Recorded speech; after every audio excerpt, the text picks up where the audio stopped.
I caught my spoiled sister kissing my boyfriend a week before her wedding. I told her fiancé. I thought he ignored it, but he shocked everyone at the wedding. As a 28-year-old woman, I found myself in a challenging situation involving my 26-year-old sister and my 29-year-old boyfriend. My sister's wedding was fast approaching, and I began to notice that her behavior around my boyfriend was becoming increasingly peculiar. Initially, it wasn't anything overt, just small, subtle actions that left me feeling uneasy. It began with seemingly innocent comments where my sister would often say things like, "Wow, you're so funny," in response to my boyfriend's jokes, even when they were not particularly. She laughed a bit too enthusiastically at everything he said. At first, I tried to dismiss it, thinking that perhaps she was just being overly friendly due to the excitement surrounding the upcoming wedding. However, as time passed, I began to notice more troubling signs. She started to find excuses to touch him casually, like placing a hand on his arm during a conversation or lightly bumping into him as she walked past. These gestures were subtle, yet unmistakable. I also observed her eyes lingering on him a bit too long when he wasn't looking, which made my stomach churn with discomfort. One evening after we returned home from a family dinner where my sister had been particularly flirtatious, I decided to talk to my boyfriend about it. I turned to him and asked, "Did you notice how Holly was behaving tonight?" He looked at me with confusion and replied, "What do you mean?" I then explained the behavior I had observed. The excessive laughing, the unnecessary touching, and the lingering glances.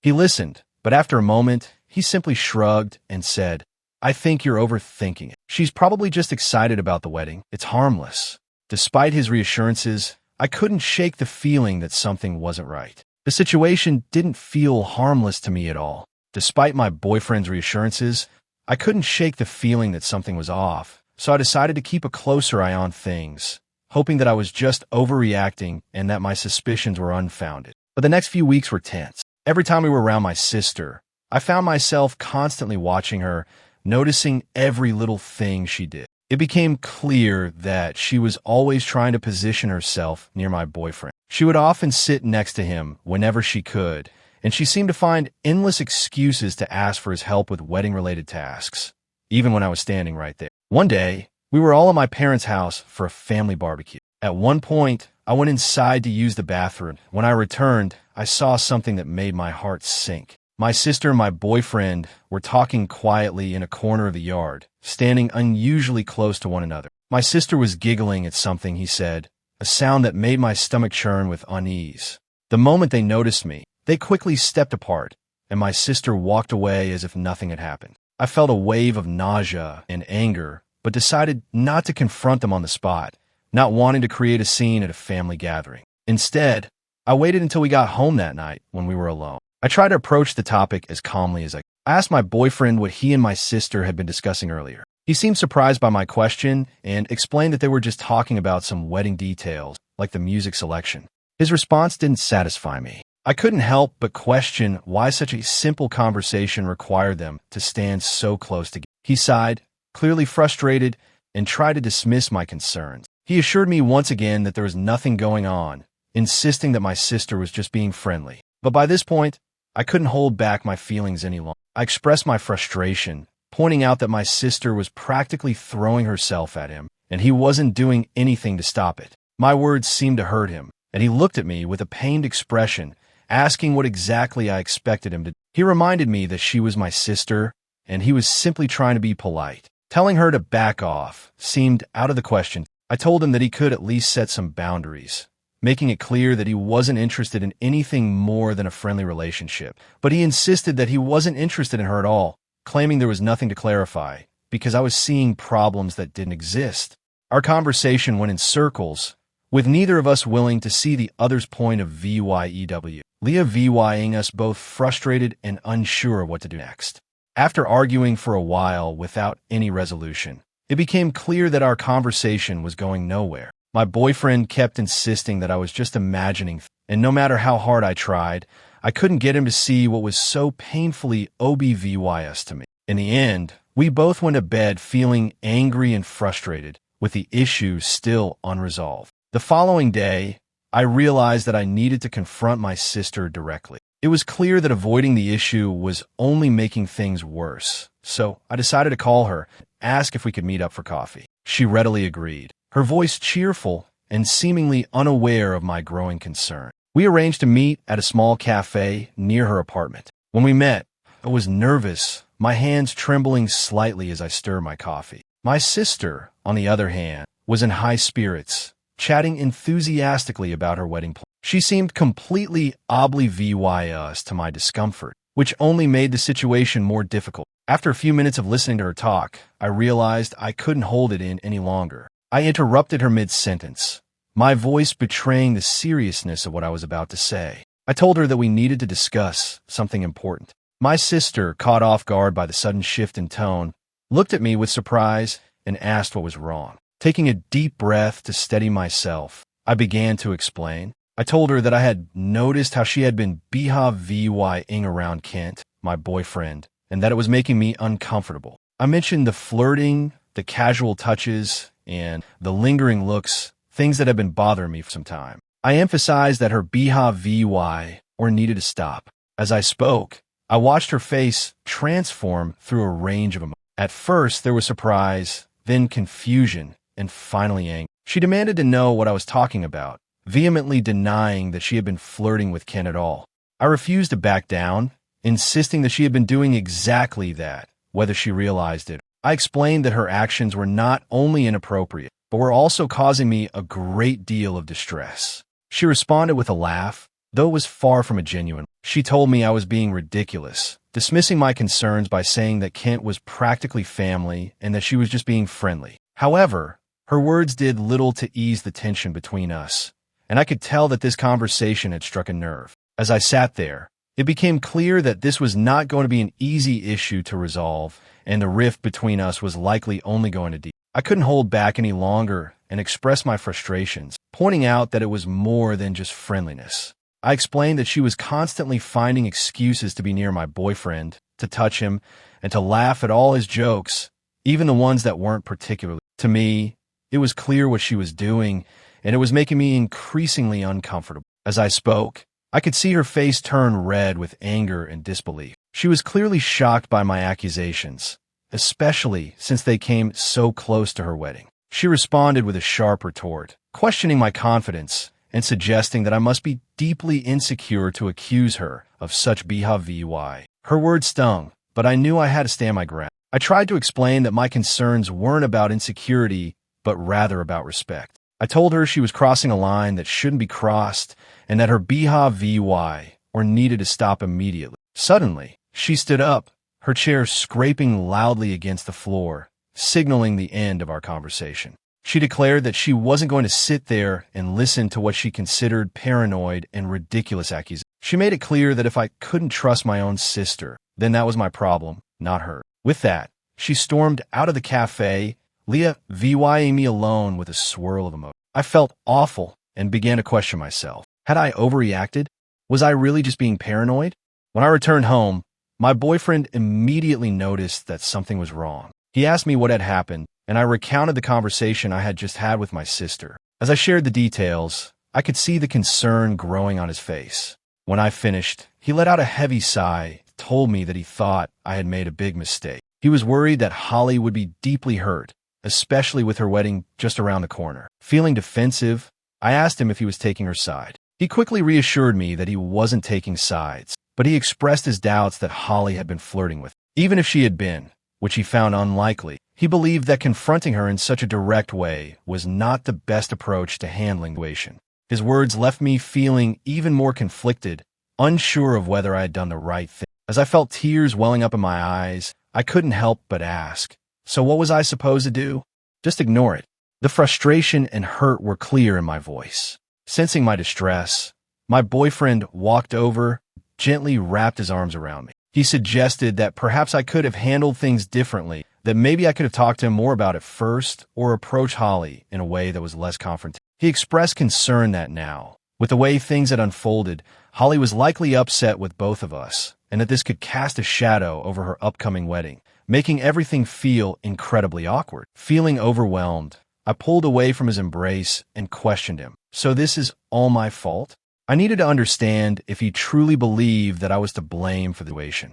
He sighed deeply, clearly struggling to find the right word, and explained that he didn't mean to place the blame solely on. However, he did think that I might have overreacted, letting my emotions get the better of me. We continued to argue for a while, but it became evident that we were not going to reach a resolution. There was a clear disconnect in our perspectives, and neither of us seemed willing to fully understand the other's point of VYEW. Eventually, he decided to go to bed, leaving me alone with my swirling thoughts and doubts. The days that followed were filled with tension. My sister had stopped speaking to me entirely, creating a painful distance between us. My parents, noticed Holly's distress, called me, wanted to know why she was so upset. I tried to explain the situation to them, but I could tell from their responses that they too believed I had overreacted. As the wedding day drew closer, I found myself increasingly uncertain about what to do. I was supposed to be a bridesmaid, an important role that now felt more like a burden. I wasn't even sure if Holly still wanted me to be part of her big day. My boyfriend, on the other hand, was still in VY-TED, and he suggested that we both attend to show that there were no hard feelings. But the thought of standing there watching my sister walk down the aisle while knowing how angry and hurt she was made me feel physically ill. The entire situation had become a tangled mess, and I didn't know how to untangle it without causing even more pain. Several times I tried to phone Holly, but she didn't answer. She never answered when I left voicemails apologizing and stating we should have spoken. I even cited her flat, but she closed the door. My anxiety grew as the wedding day drew near, though I wasn't said. My partner kept urging me to let go, that everything would blow over. In a dream, I showed up for the wedding, and everyone turned to stare at me, pointing and murmuring. I woke up shaking coldly. Update: following my confrontation with Holly, things deteriorated when she told our mother about my allegation. She became quite irate. She called me screaming about how, right before Holly's wedding, I could be so selfish, and she shouted, "How could you accuse your own sister of such a thing?" She wouldn't listen as I tried to explain my perspective. She said me to straighten this problem right away and apologize to Holly. The stress on our family was intolerable. Holly still avoids talking to me, and right now my parents are offended as well. Kent, my partner, persisted in telling me I was exaggerating, which just made me more depressed and irritated. I cited my parents' place to try to straighten things out 1 week before the wedding. I heard subdued voices coming from the side of the house. As I got to the front door, intrigued, I strolled to the garden and stopped in astonishment at what I saw there. Holly and Kent were partly concealed behind a big plant, locked in a passionate hug. They kissed firmly. Holly's legs were wrapped around Kent's waist. His hand was beneath her top. They were completely absorbed in one another that they failed to even see me standing there. I thought I had been given a stomach punch. All the air left my lungs, and for a minute, I was unable to move or talk as the reality of what I was witnessing began to sink in. A powerful wave of anger and betrayal surged through me. My emotions overtook me, and I found myself screaming, "What the hell is this?" My voice trembled, thick with the intensity of what I was feeling. The reaction from both of them was immediate. My sister and my boyfriend, in shock, their guilty expressions betraying them completely. Holly's face drained of color, turning pale as she realized she had been caught, while Kent fumbled to find the right words, stammering, "It's not what it looks like," but it was exactly what it looked like, confirming every fear and suspicion that had been gnawing him. Tears began streaming down my face as I choked out. "How could you?" My own sister and my boyfriend. The pain in my voice was unmistakable. Holly, too, began to cry, her voice quivering with regret as she tried to apologize. "I'm so sorry," she sobbed, struggling to explain. "We didn't mean for this to happen, but I couldn't stand to hear any of their excuses. The betrayal was too deep, too raw." Without another word, I turned and fled, running back to my car. Their desperate calls for me to return fell on deaf ears. As I drove away, my mind spinning with disbelief and hurt. As I sped away, my phone began to ring repeatedly. First Kent, then Holly, and finally my mom. I couldn't bring myself to answer any of them. The pain was too fresh, too overwhelming. When I finally arrived home, I felt numb. I immediately packed a bag with some clothes and the essentials I would need for a few days. I couldn't stay here, not after what had just happened. I sent Ken a final text message simply stating, "We're done. Don't try to contact me again." Then I turned off my phone, cutting off any further communication. Now I'm writing this from a hotel room in a nearby city, unsure of what my next step should be. With the wedding just a few days away, I know there's no way I can. My relationship is shattered, and the bond one once shared with my sister may be irreparably damaged by this betrayal. It feels as though my entire world has been turned upside down. Everyone made me feel like I was crazy for suspecting something was wrong, but in the end, I was right all along. The pain of that realization is almost too much to bear, and I find myself questioning how I will ever be able to trust anyone again after this. So, Reddit, any ad VYC on how to move forward from here would be appreciated. Update. After the devastating shock of discovering my sister Holly with my now ex-boyfriend Kim, I spent several days in a fog, struggling to process what had happened. My phone was constantly buzzing with messages and missed calls from both of them, as well as from my parents, but I just couldn't bring myself to respond. I was too overwhelmed, too hurt. Eventually, though, I came to see that Ryan, Holly's fiancé, was one person who definitely needed to know. With a heavy heart, I made the difficult decision to call him. When Ryan answered, I could hear the confusion in his voice. He asked what was going on, mentioning that Holly had been in a terrible state, saying that I had disappeared and wasn't responding to anyone. Taking a deep breath, I began to explain everything to him. I told him about the suspicions I had initially had, how everyone, including Kent and Holly, had brushed off my concerns, and then I described in detail the scene I had witnessed in my parents' garden. Ryan listened quietly, not interrupting, only occasionally making a small noise to let me know he was still there, absorbing everything I was saying. When I finally finished, there was a long, heavy silence on the other end of the line. Then, in a controlled, measured voice, Ryan simply thanked me for telling him, adding that he needed some time to process information. With that, he ended the call. Afterwards, I sat there staring blankly at my phone, wondering what Ryan would do now that the truth. As the wedding day approached, I heard nothing further from him or from the rest of my family. Holly had ceased trying to contact me, and I began to suspect that she had somehow managed to con VYNC Ryan to forgive her. The thought that she might actually escape the consequences of her actions, that she could go on to have her fairy tale wedding while my life was in shambles, made me feel physically ill. I realized that there was no way I could attend the wedding. The idea of watching Holly walk down the aisle, knowing what she had done, was too much to bear. Instead, I decided to spend that day alone, focusing on how to rebuild my life in the wake of such profound betrayal. On the evening of the wedding, I received an unexpected call from my cousin Jane. There was an unmistakable tone of excitement and urgency in her hushed voice as she said, "Oh my God, you won't believe what just happened." Confused and intrigued, I asked her what she meant. Without hesitation, Jane dove into her story, recounting the events that had unfolded. She explained that everything had seemed normal at first. Holly had looked stunning in her wedding dress, and Ryan had been standing at the altar, ready for the ceremony. But when it came time for the vows, Ryan had unexpectedly stepped forward and announced that he had something to say. My heart began to race as I listened to Jane describe the scene. Ryan, in front of everyone, declared that he couldn't go through with the wedding. He told the guests that he could not marry someone who had betrayed her own sister and devastated her life by getting involved with her. Jane continued, recounting how Holly had turned completely pale at Ryan's words. Then, to everyone's shock, Ryan turned to my parents and apologized, telling them that they needed to know the real reason why I had distanced myself. Jane went on to say that Holly had started crying. My parents had been left startled and perplexed, and the guests had started whispering among themselves in an attempt to make sense of things. Ryan had then walked out of the church, Leah VYing Holly, sobbing alone at the altar. It was like something out of a movie, Jane told me, her voice still tinged with disbelief. Everyone's in shock. Your parents are trying to get the full story from Holly, but she's an emotional wreck. As I sat there absorbing everything Jane had just told me, I felt a mix of emotions.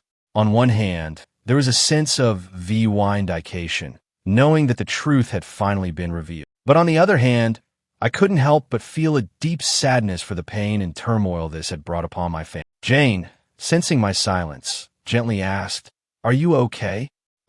I'm not sure," I said truthfully. I never wanted it to wrap like this. After a little more conversation with Jane, I hung up and sat silently, attempting to sort things out, though at what cost? The truth was out. My friendship with Holly broke, my relationship with Kent ended, and now my whole family was in crisis. I came to see that although the truth was now clear-cut, it did not instantly correct everything. Healing and regaining trust still lay a long road ahead, but I felt a little relief for the first time since this entire ordeal started. At least now, I could begin to advance, free from the weight of silent facts dragging me back. Regarding what next, I'm not sure, though I know I will eventually have to face my family. Right now, I am levying one day at a time. If nothing else, this encounter has shown me the value of following my gut feeling, defending myself, even in front of people who question me. To all who helped me through my journey, thank you. Your words of encouragement have more value than you could possibly know, and to others in the same circumstances, keep in mind, rely on your gut feeling and resist being gaslighted into disbelieving your own impression by anyone. Thank you for watching.